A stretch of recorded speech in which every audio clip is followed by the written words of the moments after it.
All right, so it's 10 a.m. Let's get started. Good morning, everybody that has joined us today. I'm very excited to be having Jen on our Tell Me Tuesday this morning. Jen is coming to us very highly recommended by Jeff Benson, who is our sports performance expert that we've been working with. She's basically his counterpart. They work together quite often, and she has a lot of great knowledge that she's going to be sharing with us today. I'm going to go ahead and give you a little bit more about Jennifer.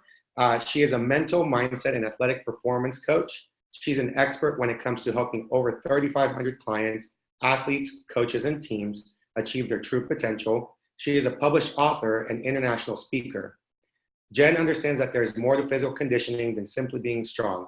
Scientific research reveals wellness and peak performance are needed, largely mental endeavors.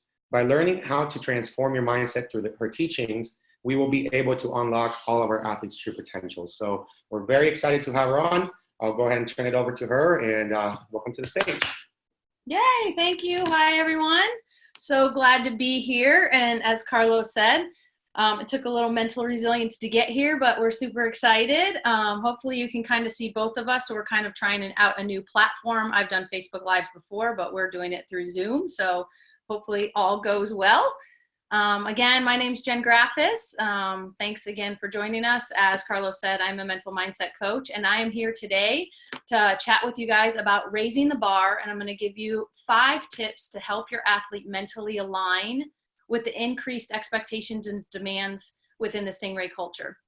That sounds kind of like a lot, and before we get into that, again, a little background on me. My degree's in sports medicine. I've been in the athletic and wellness field forever. And about 6-7 years ago, I really got really focused, started taking additional courses and getting extra certifications on mindset, the sports psychology of things. I am not a sports psychologist, just to be clear, but I love the personal development when it comes to us as adults. But I feel like it's really lacking for the youth and for athletes particularly, which is why I really so enjoy doing what I do. And I'm kind of drawn to the sports that my kids are in.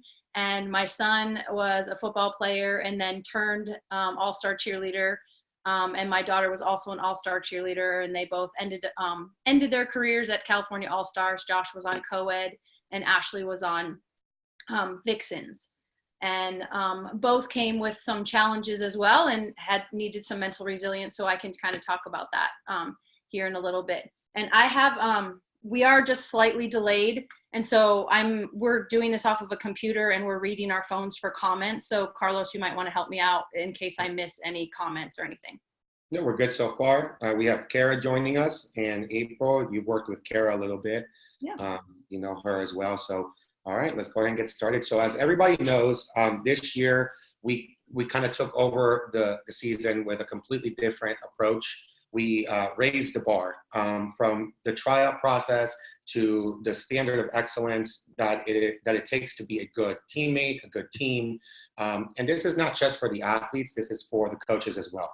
You know, so there's been a lot of, challenges and discomfort with change and that kind of stuff within our organization. But there's also so many positive things that are going on. You know, we're investing very heavily in the parent and athlete education, in the coaching education. Our structure in our tumbling classes is improving. It's still evolving, but it's improving. And the biggest theme of the season has been excellence. Excellence from the moment you walk into the gym to how you are in a practice, both from athlete and coach, to how you run a mile. I went on and posted something 2 weeks ago because I had to run with a couple teams because they were legitimately walking the mile. And, I pulled them in and I was like, y'all, I know running a mile doesn't help you win the summit. It doesn't help you get a choreography award. It doesn't win you an NCAA national title, but the discipline does, and it's just a mile, but it's a part of your training. So excellence is required in every single step of the way. And I think that that's truly how our culture needs to be. And it's how historically the Stingray All-Stars, that's how we build our foundation. We have been known for years about clean, blue and green clean, excellent jumps, like execution. That's the Stingray way. And somewhere along the line, I think we kind of went away from that from a standpoint of the industry's changing a little bit. We were trying to play the game and trying to do things a little bit different, the same as them. But we realized this year that we need to go back to the true blue and green. What made us good is what differentiated us between the competition, and that's what helped us succeed.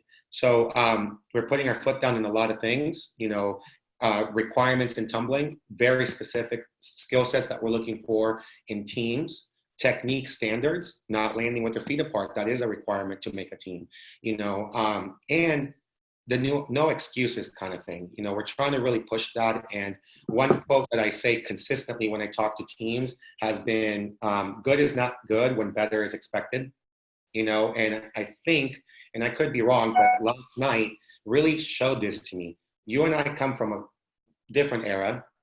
We come from a hustle and grit and, really learned the struggle kind of thing. It seemed like it just based on what we went through. We did not give up. I mean, I kid you not, we tried 14 or 15 different times, and neither of us slept very well because we were stressed out to try to make this live a good thing, to have it be excellent. So I don't know, Jeff's spoken a little bit about this, and, things are they come too easy nowadays. It's instant gratification. And I think it's no one's fault. It's society. We have Uber if you want to ride. We have, Christian Mingles if you want a date. We have, and it's all instantaneous. So I think that's translating into our children. And when the kids don't succeed or they struggle, they don't know how to fight anymore. And I think I'm not just speaking for Stingrays. I'm speaking for a group, ASGA. There's 7,500 coaches in there. And everybody's seeing these same issues. So my focus with having Jen here is, hey, it's going to get tough. We're going back to what it takes to be a champion-minded program, okay? We don't have to win every single time. Winning is an expectation, not always going to be a reality, but, and with that comes a price. We have to sacrifice, we have to work hard, we have to get stressed. And what I see lately is kids shutting down. Coaches are shutting down. It's getting, well, not shutting down, but they're getting more intense. The pressure's on. We compete in 5 weeks. 1 week is holiday break. So everybody's stressed right now, from the parent to the athlete to the coach. So what I want to do is I just want to get everybody on the same page, give them some tools to succeed. So from here on out, it's your show, and I'll just listen. Thanks, Carlos. And you're so right on that. Like you were talking about the mile. And one of the sayings that I use a lot is, when you do the little things, the big things take care of themselves, right? So it's all that extra fine detail that it takes to become and have that excellent standard. And so while the mile seems irrelevant, it's incredible for the conditioning. Like you said, it might not win a trophy, but actually it does because of those little things that we do. And in regards to, and I was going to kind of touch on this, actually, let's just jump right in, and then it'll probably flow in regards to the generation today. I can tell you that it is the number one thing that I am actually talking to and working on with coaches and teams is basically the mental resilience of the athletes in today's world. And it's not just cheer, it's industry wide. I work with athletes of all sports, but it is just prevalent with the amount of not never give up kind of attitude, if you will. And kids do shut down. Coaches become very frustrated because the kids are shutting down, because they're not functioning in a way that the coaches have grown up in prior years. So it becomes this never ending, what do we do kind of cycle. And the reason that does have to do with the generation on our society. Yes, social media and all of those things, but also from, we have the generational things that happen. When we grew up, our parents didn't know anything about us and didn't know what we were doing. We left at, morning, came home at nighttime, and we had to figure things out for ourselves. And we grew up in a generation where our parents, at least I did, or my parents didn't really talk to me about anything. So I had to figure things out. And as generations evolve, we as parents want to be better parents. So now me as a parent, I don't necessarily want to be and not have that communication level with my kids. So what do? We tend to over communicate. And now that's where the helicopter mom or dad comes into place, where we want to save our children and we want to make sure that we, do better jobs. But in return, we create other issues for our children. So just know, everybody, when I am speaking about myself as well as a parent. So let's talk about the 5 tips that we can do to kind of help our kids mentally align. So number 1, let's just talk about what is mental resilience, right? So mental resilience is actually the ability to mentally or emotionally cope with some sort of crisis. And it's also how quickly we can return to the pre-state of crisis when we deal with it. So I actually just read an article by the Harvard Business Review that talked about the ABCs of mental resilience. And I think this is very profound and is really super great information just to kind of help us. And we can even talk to our children about this as well. So the A stands for adversity. Like, what is the adversity we're facing? And adversity in today's, it doesn't necessarily have to be some major crisis. Adversity could be, we fell at showcase, and how do we handle that? Adversity could be, I have a mental block. So adversity can come in a wide range, and it just depends on how kids and parents and we as coaches, look at that adversity. So B is actually our belief about that adversity. So we have adversity, and then what is our belief about that adversity?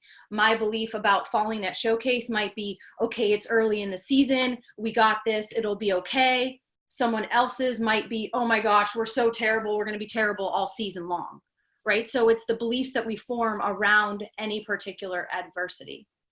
And then C is actually the emotional consequence that kind of comes along with that belief about that adversity. So emotionally, how do we handle that? How long do we hold on to that? What are our beliefs about that? And then D is how quickly can we dispel whatever those beliefs are to get back to our pre-adversity state of mind. So how quickly can we dispel it, or how can we change the way we think about that particular adversity?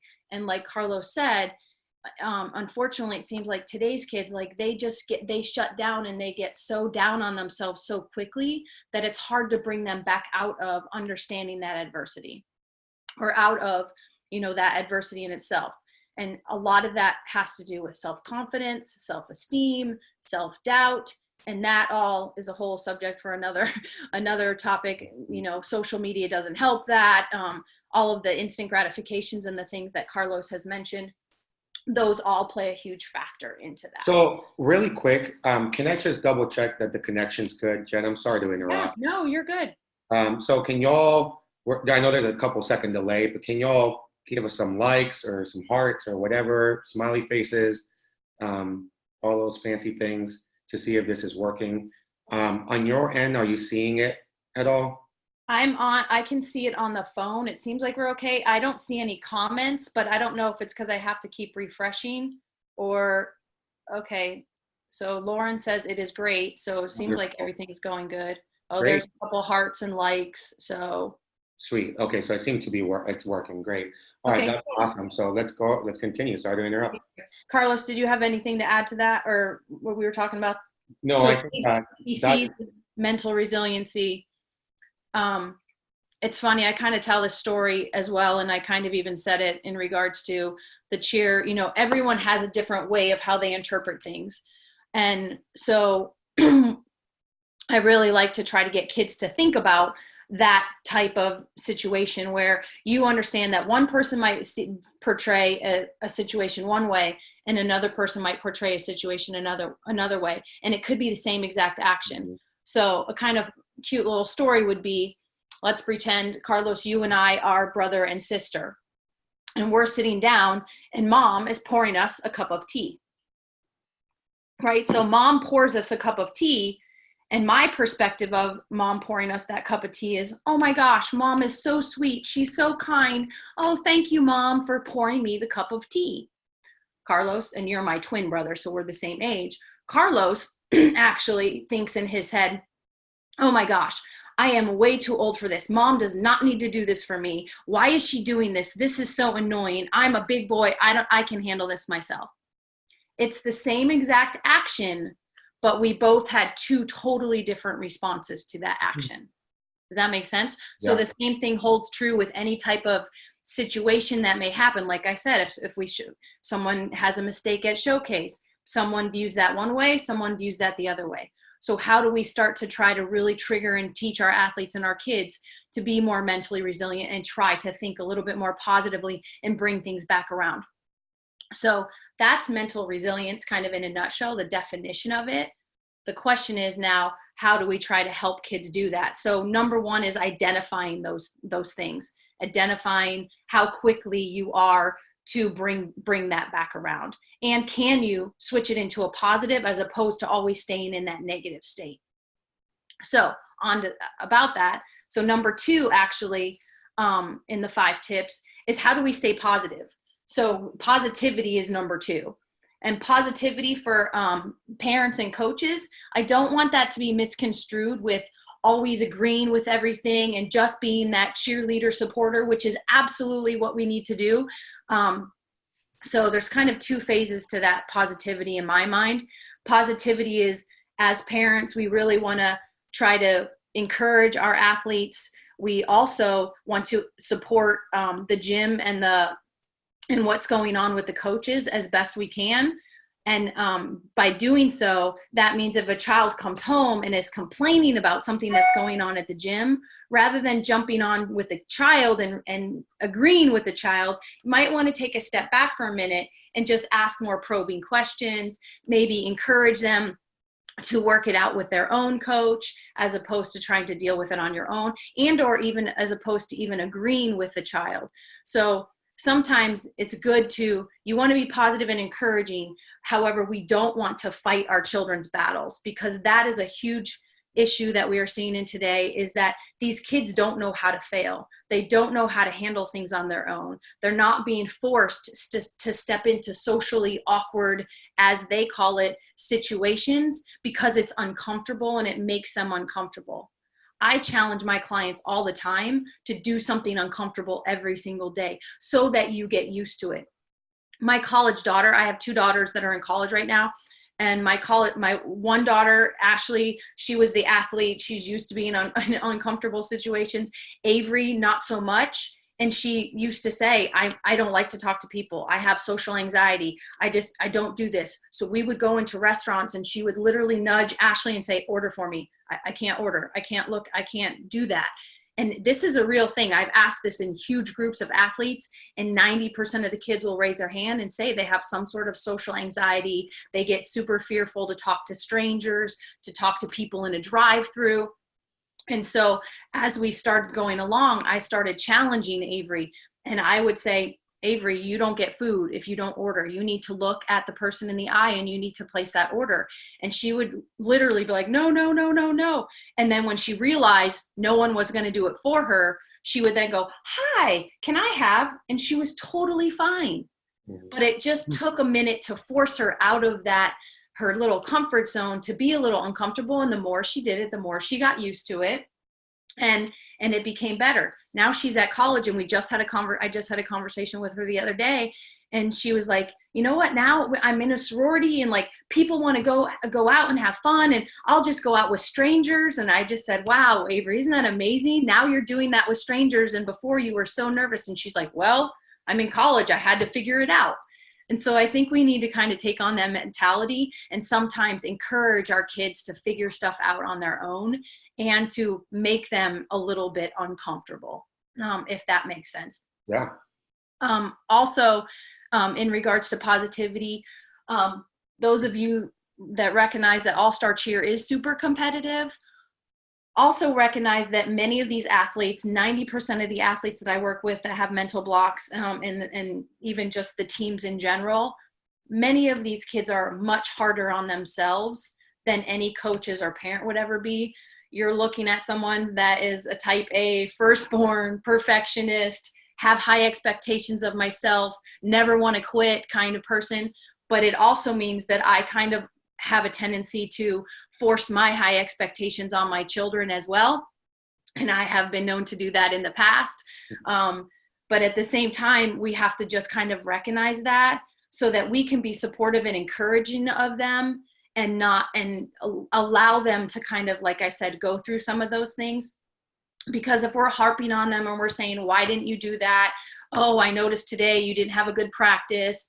They already probably know that. They really need kind of a soft place to fall when they come home. Let that be the job of the coaches to kind of, do the harsh criticism and things like that. And I get that cheer is a super expensive sport, and financially it can be frustrating sometimes when our kids aren't doing what we ask of them. But we also have to be aware that that's a decision that we as parents decided to allow our child to do that sport, and that any extra burden that we put on them in regards to outside stuff truly is a burden. And when I work with athletes, I see that very often. So just be aware. Also, parents, don't be afraid to ask them. A great little coaching counseling tip that I learned is that when you're speaking to your athlete, when you're speaking to your spouse, when you're speaking to somebody you really care about, you can say, if they ask a question, you can say, do you want my opinion on this matter? Because I'll give you my heartfelt, true, honest opinion. Or do you just want my support? Do you just want me to support what you're feeling right now? Or do you want my opinion? Because if you want my opinion, I'm going to be kindly but brutally honest with you.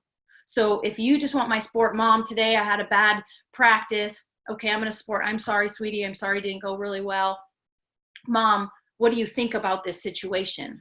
Well, if you'd like my opinion, I think maybe you probably gave up a little too early. Maybe you didn't work hard enough. Did you not prepare well enough? Have you been doing your stretching outside of, did you run your mile the hardest, to the best ability that you could? So those are just a couple little things surrounding positivity. So it's funny that you say that because, there's a couple of questions I have for you. So I've noticed that people want to hear what they want to hear a lot. It's kind of goes in line with what you're saying is when I get asked my opinion, why is my athlete not here? Why is she not center jumper? Why is she not on this team? When I start to break it down, and it's not everybody, so I have to be careful looping everybody in. What I've noticed is a lot of people don't want to actually know why. They just want to make it happen. How do I just make it happen? The easiest way possible. Not that they don't want to hear the training. They just want it to happen. So like from a director standpoint, I found myself being very honest the other day in an email. Maybe my tone was a little straightforward, but I was 100% honest, and it wasn't received well. So that kind of is a trend that I've noticed, over the last couple of years, not just here, but in the different programs I've been a part of. So kind of goes in line with what you're saying is, if you're going to reach out to us as coaches or as a director or whatever, and you're truly wanting to know why, let us tell you why, and let us be honest and actually do something with that feedback. One thing that the tumbling coaches are really, really focused on is technique. Well, if the kid's technique's not great, we're not going to teach that full because the layout is piped. So hear us out and don't just go and let the kid throw a full on our trampoline, just because it makes her feel good or makes the parent feel good or whatever the case may be. And then my question for you is, as far as like how coaches address kids during situations in a team setting, I think that's where we've been getting the most emails the last couple of days. The coach called me out. No, they didn't. They called your behavior out, not you, or for example, talking to a team and we're like, and I'll use this example. Hey team, that mile was not in under 10 minutes. You've had it since August. You were supposed to meet this expectation since August. You're still not doing it. You're not running hard. You're just not running hard. I know because I have 7-year-olds that can run this mile in 8 minutes. And I, at 30-something years old, just ran it faster than all of you. So what's the issue? I can almost guarantee that those of you who are not running the mile as hard as they can are also the ones that are cheating in their conditioning and are also the same ones that are not throwing or tumbling during a full out setting because they're tired, they don't want to, whatever. So that was the message being delivered as a group. I was talking to 60 girls. And then there was one individual that felt like I was targeting her when I was specifically not talking to her at all. So my question to her was, do you run your mile fast? Yes. Do you give effort? Yes. Am I talking to you? No. So why are you feeling attacked? So the whole reason I'm saying that is, how do we as coaches address a whole team without saying, Susie, You're the one not running your mile. Susie, you're the one not throwing your tumbling, because when we do that, that's negative. Right. But when we address the whole, that's negative. So like, what the hell do we do? Like, how do we do it? Well, I'll be honest, and I think Carlos, you're right on in all of those things that you're talking about, and it does become kind of difficult to differentiate between the two. But you're already setting that expectation. One thing that I'm doing right now with teams and with coaches is when you set the expectations in the beginning, you have that list of expectations for the athletes, so they all know. The trouble is right now, today's athlete really is lacking their own self-confidence. So whenever anything negative is said, they tend to want to internalize it and just assume that it's about them. Those that, it does affect, those are the ones that are going to actually make the excuses and say it was too hot, I was too tired, I didn't get to eat before I came, that's why I didn't do this, this, and this. And that's more of that, what Jeff calls the fixed mindset, where they're making excuses for their lack of being able to deliver what they should. But you as a culture, it seems as though, which is not typical, I will tell you, most organizations, like if you set the expectations up front at the beginning of the year, then it becomes more of a bullet point of, okay, did you meet your 10-minute mile? Did you was attendance perfect at practice? That's what we need to get to where we need to be. So you set those those predetermined expectations. And then when people aren't meeting it, the parents know, the coaches know, the athletes all know, and everyone is kind of on the same page. And maybe it also helps too, where as you're going through this whole cultural change, just simply telling the athletes, hey guys, if you've done this, then you're good. But for those of you that didn't, you need to step it up, and you all know who you are. And maybe just that little preface might take those ones that are meeting your expectations and make them feel a little bit better. But again, it happens all the time. Yeah, because this particular athlete, she does her job. She works hard, but and it's not just this one situation. It happens. Oh, it happens all the time. So we don't know how to address the kids. So if we can't individually call them out, then we can't say it as a blanket statement, then we're kind of like, well, how do we do this? So, and my question is, this happens for staff too. And we're working so hard on building a culture of honesty, brutally honest culture, where we should be okay hearing, hey, we're not good at this. And not be like shutdown mode. I suck. They're telling me I'm horrible. I'm failing. So what's going on, and even in the staffing culture, is, hey guys, we're supposed to do X, Y, Z. We're at 80%, and we're not at 100% yet. So that's great that we're at 80, but we're still not at 100. And just the fact that I said we're still not at 100, that's viewed as a negative.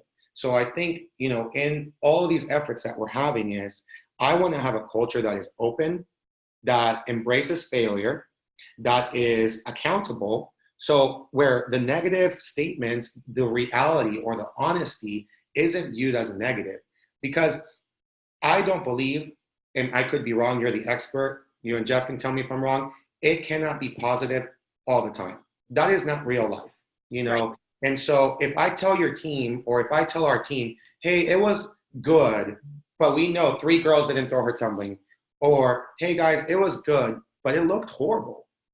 So I feel, and I could be wrong, I feel like I am failing them, the expectation of the brand, and all of the parents that pay a ton of money for us to be honest and strategic and, address the issues before they hit a score sheet. So how do we help these kids and these coaches and everybody involved in our culture get better with that?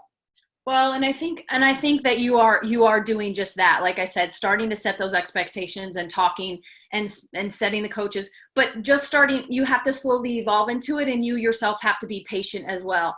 I feel the same thing. I just had a story. It's kind of like, you're a championship, you are a successful organization because of all these extra things that you do. So I think just keep on keeping on, keep at it, keep having those open dialogues with your coaches. I will tell you that, there's a difference between setting high expectations and calling people out and telling them they suck.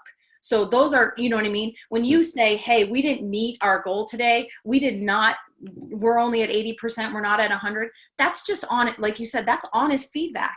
That's what you need. And over time, I'll be honest with you, if coaches or your staff or the athletes don't like that, they're going to fall away from your program because you're trying to build something that's exceptional. And there are a lot of people that just want to go to the gym next door because, oh, well, they're going to put my daughter or my child on a higher level team because they don't have those kind of high standard, of excellence, protocols. So you're going to, as you start to evolve your culture, then you're going to start to attract those like minds that say, hey, I love a gym that's going to be honest. I love a gym that's going to call my child out. I want somebody to call my child out. True story. And for those of you that don't know, I just moved to California from Scottsdale, and I lived in Mesa for 20 years and then moved to Scottsdale. And I will honestly tell you, from a socioeconomic status, it's like living in a bubble. And when you go to school, I mean, there's Beamers, there's Range Rovers, there's all of those, incredible, cars that everyone's driving to school. They own them. And it's known as kind of a bubble where parents truly fight every child's battle. And, if they don't want to take a test, let's call our child out of school. They forgot something. Oh, let me run it. They forgot their lunch. Oh, let me have it Uber Eats delivered to them. So everything, same thing, is very instantaneous. And we moved here to California, totally different, diverse place where we're in right now. And the other day, Ethan came home from school and he said, that's our son, he's a sophomore in high school. And he said, yo, Dad, you have to go pick up my phone tomorrow afternoon after school. And we were like, what? He's like, yeah, teacher took my phone away because I was using it in first period. And she said, I can't even have it back today. I won't get it back until tomorrow. And Ted and I were like, woohoo, yay, that's awesome. We're like, sorry, teacher took your phone away. That was the consequence. You didn't follow the rules. But I sat there and I thought about that for a minute. And I'll be honest, and maybe this is just, obviously I'm speaking in general terms when I talk about Scottsdale. I'm not sure anyone in my old neighborhood would have allowed that phone to stay at school. They would have been calling. They would have been saying, you have no right to have my child's phone. I need to get a hold of him. This is not acceptable. I own that. What if it breaks? Like all of those things where we were just, I was refreshed. I was like, hey, how about that? A consequence for an action that wasn't, for, an action or a rule that wasn't followed. We think it's brilliant. So he was without his phone for 2 days. And in cheer, it's high school. I'll use high school cheer, for example. Oh, they didn't make the team. Call the principal, call the athletic director, they're on the team. They missed tryouts because of whatever. Call the principal, call the athletic director, they're on the team. And to go back for a second, Jeff said something really good that kind of triggered this. He said, only positive feedback, fixed mindset. Only critical feedback, fixed mindset. So I strongly believe, and I don't know, I'm going to fight for this one. I know that our coaches do both. I know that I do both. And so, the one thing that I absolutely hate is when all these coaches on the ASGA, which for those of you that don't know what that is, it's this Facebook page for all of the cheerleading coaches in the country. It's a crazy mess in there. But they're always like, oh, this generation sucks, blah, blah, blah, blah, blah. They're horrible. We can't succeed. Well, it's our job. Like, stop, I almost said the bad word, stop complaining about the generation and do something about it. The schools aren't doing it because they're scared of repercussions, whatever they are. I don't know, what are they doing now? They're on their phones all day. Twitter, Snapchat, what's that new thing called? Musical.ly or whatever it's called now? TikTok, yeah, whatever. So it's like nobody is teaching character. Nobody is teaching values. Like, it's just all like instantaneous, like we keep saying. So I strongly feel, stop complaining about it and be the cause that changes that, So we have to take ownership at the Stingray All-Stars of what we're teaching our youth to be, because no one else is doing it. That's how I feel. I 100% agree with that. And on that note, I will tell you that I've kind of started to, because I talk to kids and I actually talk to parents about this subject. And when I talk to kids and I have this whole hour-long lecture in regards to what is in, like, what does it mean to be the me generation? So I just talked to a bunch of football players just a couple weeks ago. And I said, how many of you recognize that you're part of the, you're a millennial, you're a me generation? And how many of you are tired of being called entitled, being called, all these terms that, the me comes along with the me generation? And some of them are like, yeah, I am. And I said, well, here's the thing. To be honest with you, you're a product of how your parents are raising you. Now, that being said, so the millennial generation, there's so many amazing things about them. They value life experiences way more than physical things. So they want to go out and do and experience life and go rock climbing and go travel and do all these crazy, amazing, they live in hostels, not worry about that. Where our generation was all about trying to get to the house on the hill and, get married and have kids and like all these material things, where this generation is not about that. On the flip side, we as parents are the reason why, and kind of what I said before in regards to our parents were never around. So now we're trying to overcompensate for that. So I'm starting to do more lectures to parents as well, to allow, it's okay to make consequences for your kids. I can't tell you how many clients that I have that will complain to me about their children. And I'm very open up front. When I have a client, the first thing that I ask the parent is it okay if I give you feedback as well?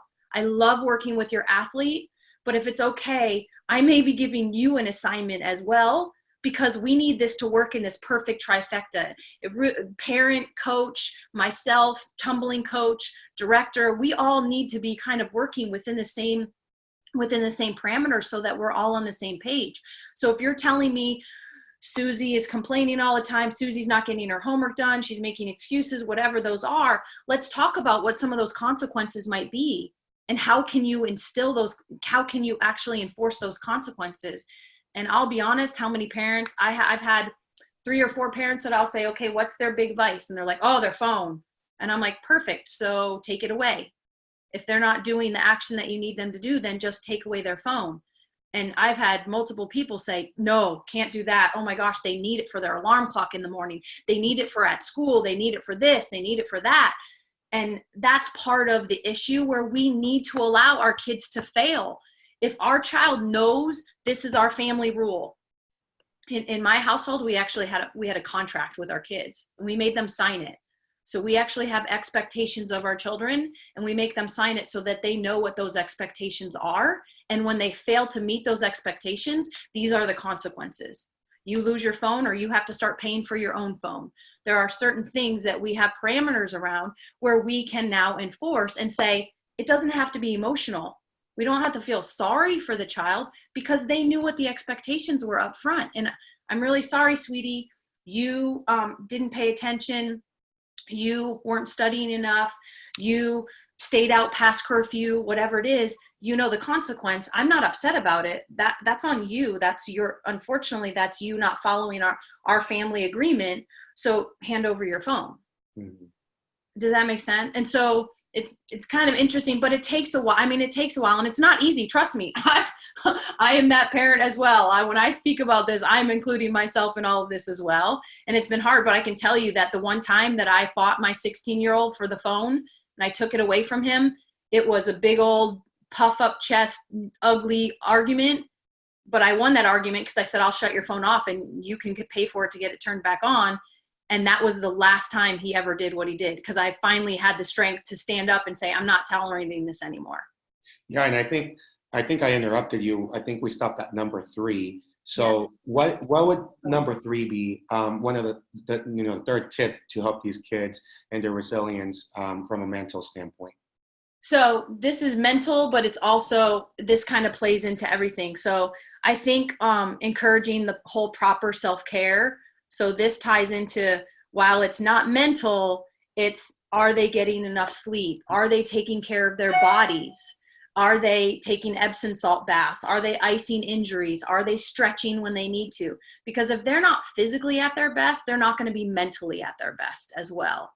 So I think that just self-care, and again, making sure they're sleeping well, they're going to bed on time, they're doing the things that they need to keep this is that time of year, right, where our bodies, the cheerleaders' bodies start to break down because we're adding extra practices, we're doing extra stuff.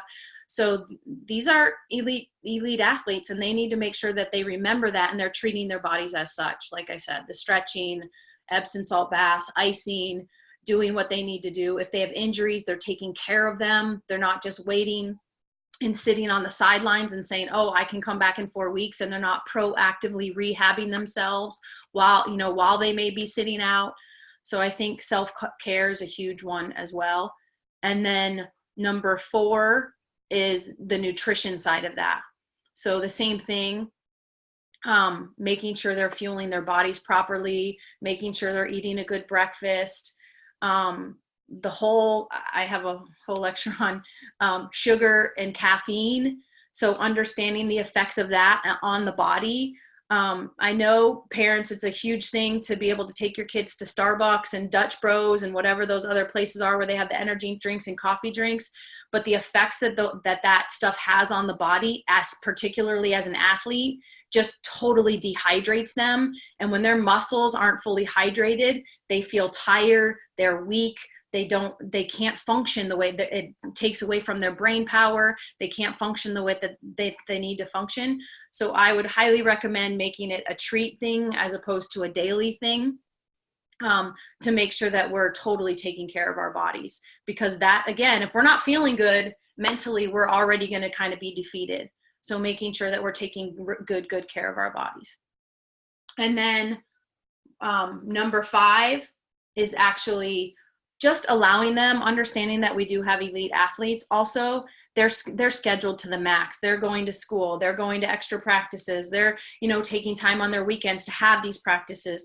So I think we as parents also need to recognize the need for them to still at some point feel like a kid, be treated, do something fun every once in a while, whether it's a family activity, whether it be even something simple like, so my daughter actually blew out her knee twice during her cheer career.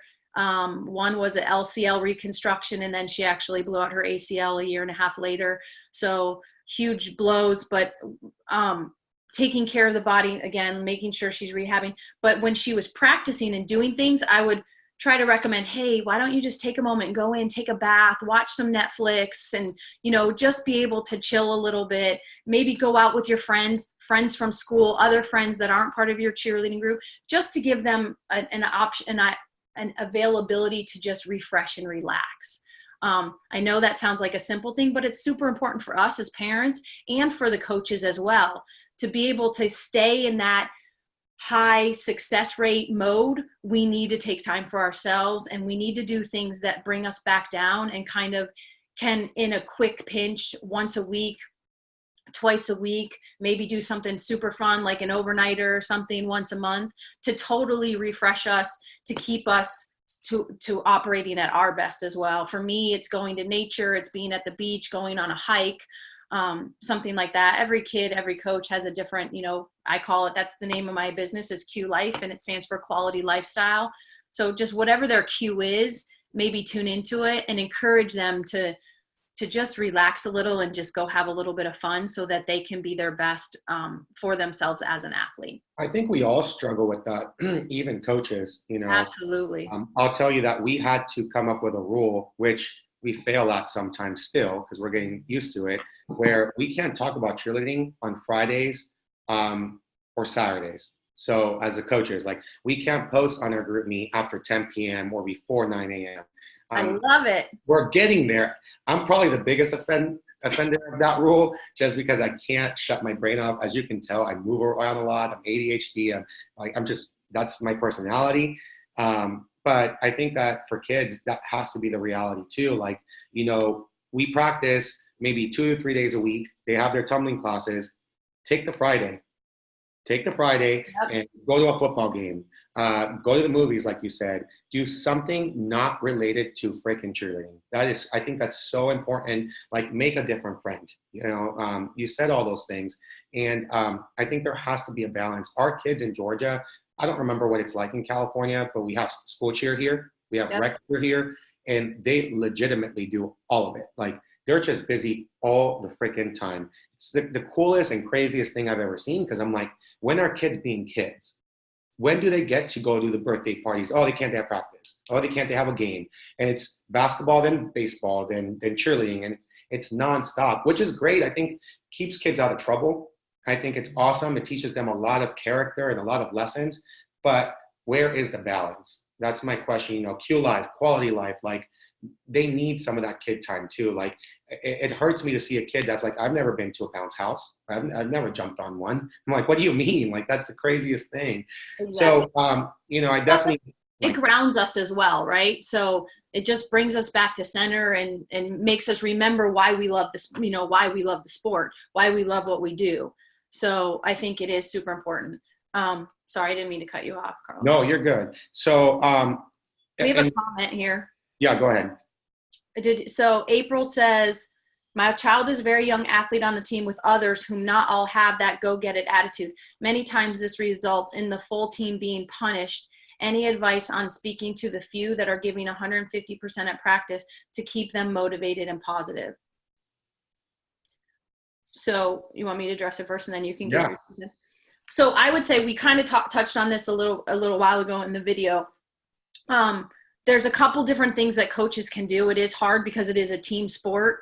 And I will tell you that when I played basketball, I came from an individual sport. I came from an individual sport of gymnastics and then went to a team sport of basketball where the 6 foot tall, the 6 foot tall center would start. And I knew she was out on the weekends drinking and she would not show up to practice and she would start every game because she was tall and athletic and good. But I was like, no, we need to be better. We need to be better. So I think as coaches, we need to recognize that. And maybe, again, it's that fine line, right? Carlos, where I know I've recommended, and there are some gyms that will do kind of like a pyramid where everybody has a name and whoever's the top performers are on the top of the pyramid and those that need a little bit of work are on the bottom. But then that can get messy because then people get offended because they're on the bottom of the pyramid, right? So it's that whole being honest and being truthful, but then also continuing to praise those that are giving 100%. And with those kinds of athletes, those are the athletes that I challenge to take on the leadership role. And we talk about what does it mean to be a leader.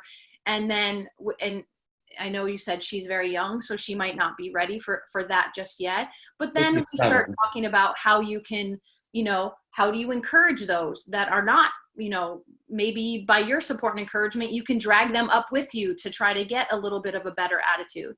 But not everyone is always going to be on the same playing field. And that's where it comes teaching our athletes to be confident within ourselves and not worry about what anybody else thinks of us. When you say punished, sometimes that is just kind of the nature of the game, but it also makes the whole team better as a whole. Yeah, and I think that, I had another conversation yesterday where, kind of like you said, you knew this, point guard or whatever. I don't understand basketball, but the tall person, right? She was out drinking, she was out partying, missed practices, but she kept starting. So the conversation was very similar yesterday that I had with a parent. Well, my kid comes to practice, she works really hard, she goes to all the classes, she's being told she's too small to base, and we try to explain that in some instances, yes, we have to put the kid that has the attitude in place because it's just not going to work with that particular kid. And there's some decisions that we have to make for the overall concept of the team. But at the same time, I feel like a hypocrite because we're all like, we only want people here that are 100% committed, that have great attitudes and don't give any lip and, do their job and aren't lazy. But then we still are forced because of the need to put these people on the team. We're putting our foot down on that, don't get me wrong, and we're trying to address the behavior. But the reality is it's still like, well, if you don't have the people on the team to make it work with, then what do you do with those attitudes? So what would you recommend to our coaches in those situations?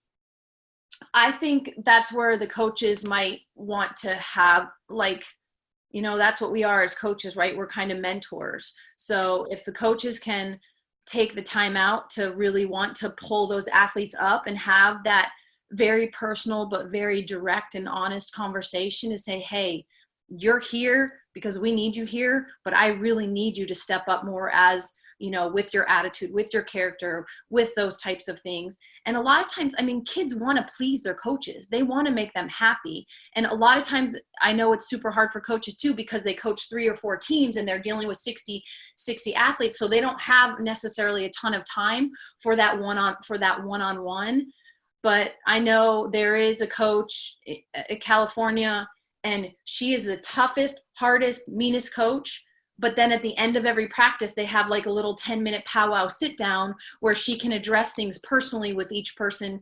And at the end of the night, they go home feeling pretty good about themselves, because they might have been hard and drilled and criticized during practice, but they also all know that she loves them very much and she cares about them. So I think that old adage of nobody cares how much you know until they know how much you care really holds really strong.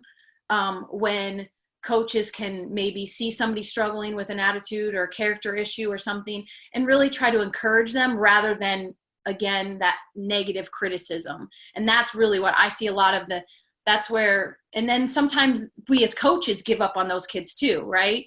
So that becomes kind of difficult as well, but it is a fine balance. And that's the beauty of working with a team. You have to figure out a way as coaches to make the dynamics of the team work. And I will tell you, it is the cohesion of the team that typically takes the athletes and the teams to the next level, is getting them all on the same page. I think we got a message here from Jeff, so I'm waiting for it to come through. I saw it. It sounds a lot like the dilemma that we talked about with parents and following through with consequences, i.e. with their phones. Yeah, I mean, I think that, we have to get in a habit of demanding what our culture is.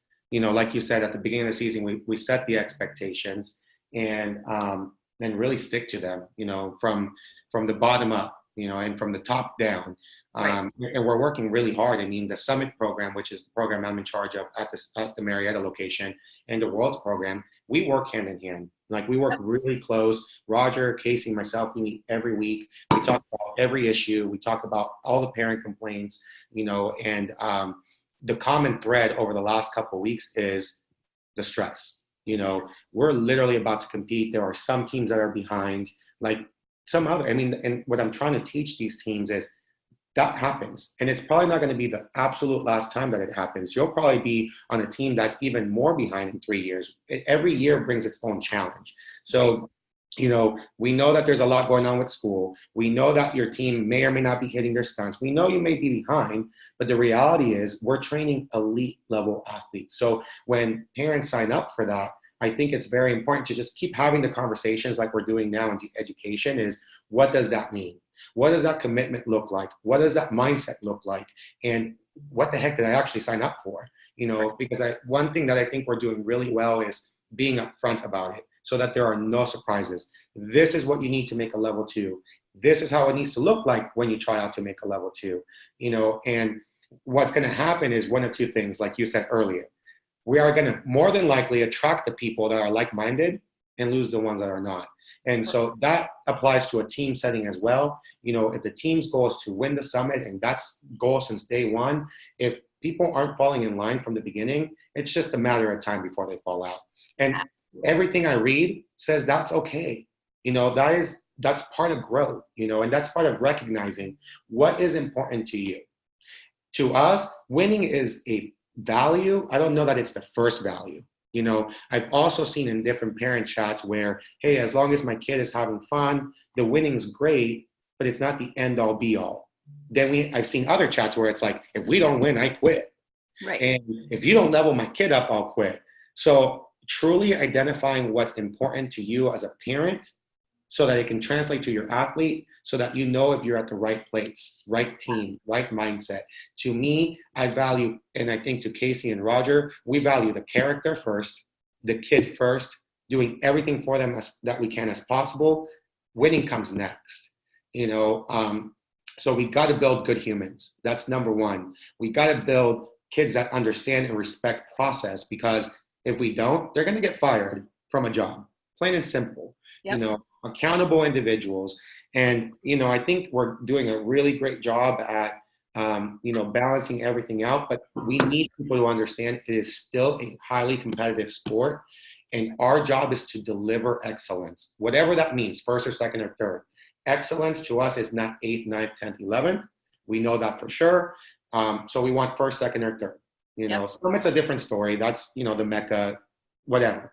But consistently throughout a regular season, we need to do that. Excellence. Well, and I can say too, like you said, and I saw somebody say investment beyond the mat is so important. And that's what you're doing right here, right now, investing in the parents, investing in the coaches, investing in the continuing education. And I can tell you that goes so far with, I have a high school team that I'm working with in Arizona, and then I have a California All-Stars team. They're the Vixens team. We've been doing this for 3 or 4 years, and we've now have this process dialed in where we have a preseason, we do a preseason half day, planning session with the coaches. And then I have the same preseason planning session, Q Life, half day camp with the athletes that basically sets the foundation, expectations, what we expect from, life, mind, body, soul, community. And then after that, then we go into the weekly where I meet with them weekly for 20 or 30 minutes before their first practice of the week and get their minds right and, keep mentoring them and coaching them. And we do that each and every single week. And what we found is the cohesion becomes better. The communication becomes better. They understand the expectations of what we're all looking for. And that's kind of exactly what you're doing. But it takes that back end work, which a lot of people don't realize or recognize. What it takes is, like you said, more than just on the mat. It's teaching the character and getting all these kids to be cohesive and understanding that we're all rowing the boat in the same direction and we need to all be in the same boat, right? Yeah, no, absolutely. So I think a good theme for this year is self-honesty and excellence. That we have to stick to those two.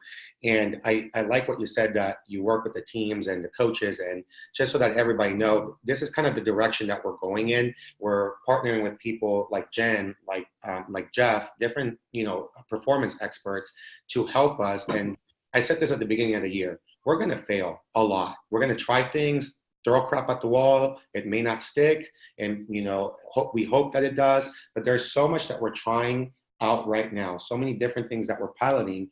But one thing I know for sure, the mindset piece of it has to become a thing for our coaches and our athletes and our parents. So we're going to do a lot more of it. Jeff is, really busy. You're really busy. But between the two of you, I'm pretty sure we can find a way to split our time with our coaches and our teams throughout the year. So we do have a plan that incorporates y'all. So I'm excited, about it. I know Jeff's going to be doing some of our staff and that kind of stuff, staff training, and what, when something goes wrong, when a coach cusses out a kid, they need to go see Jeff and learn to speak to kids, So we have processes that didn't exist before that I'm so excited to bring to the table, because I think in a year, 2 years, 3 years, it's going to really pay off. So we have about a couple of minutes left. We can open it up to questions. So if any parents have any questions, comments, concerns, that kind of stuff, just go ahead and post them below, and, we'll answer as they go. Casey said, get the right people on the bus. Yep. Absolutely. All right. So we'll give you all about 2 minutes to post any questions. Thank you so much, Carlos. This was so much fun. And I'm so glad that we, we're able to figure it all out, and it worked good, it seems like. Yeah, well, I give you the credit for that, because you were up to like 1:30 your time, which was 3:30 my time. I was out by then. Right. But I was up to 1:30 with it just, I like that kind of stuff though. And to me, like-minded people, that's what that does, is if we're all on the same page and we all think the same way, we're going to push ourselves to go even further. And I think that's kind of what we're trying to do here. But doesn't seem like anyone's asking questions. Sometimes you have to refresh too. Yeah, let's give it a couple seconds. Yeah, no, it's, look, we both learned something last night. So it's part of the process. And then I was bound and determined we had to figure it out so that we could figure out how to get Zoom on Facebook. Everybody else does it, right? Why couldn't we? Yeah, there's no reason, so I'll let, if anybody wants to ask questions afterwards, go ahead. I think we have one right now. Hold on.